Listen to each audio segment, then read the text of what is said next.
this was a process that lasted over 3 years, where I just I didn't have dysphoria when I started identifying. It was something that developed over time as I more and more believed that I was actually born with a male inner gender. And also, I should mention, just taking these social steps, changing name and pronoun. I think that made social situations a lot more difficult.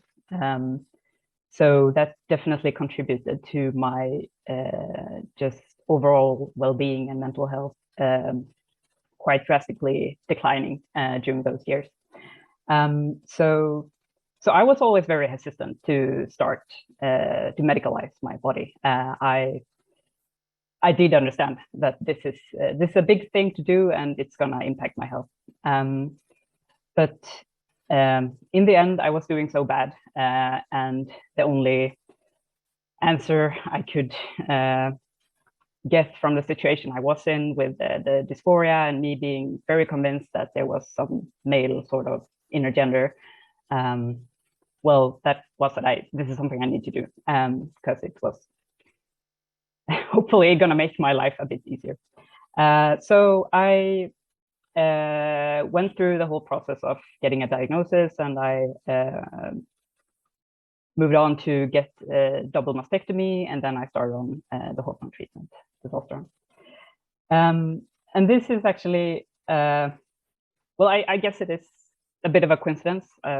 I don't know really, but this is where I started to get critical as well. And it wasn't quite that I didn't question my inner gender at first. It was that especially I got in touch with other trans person who they'd transitioned for some time. And that was in contrast to my other friends who were, well, most of my friends were also in the beginning of the process. But the people I met, they could give me a more realistic picture of what exactly to expect from transitioning. And they would just say a lot of things that that is not very much spoken about,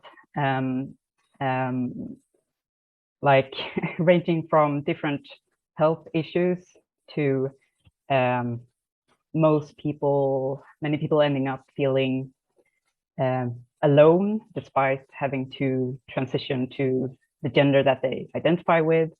And some of them were actually missing female spaces and having that experience acknowledged.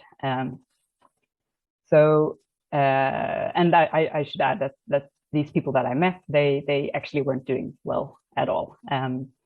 So I got hesitant, and I actually moved on to look up studies, because until then I just assumed that, well, this is a treatment that is proven to work, I guess. But what I found when I started to look into the long-term follow-ups and studies that doesn't have too many dropouts, is that, well, it's actually not possible to say that this is like, yeah, this probably has, it seems to decrease the dysphoria that you experience, but you cannot expect your mental health to get better.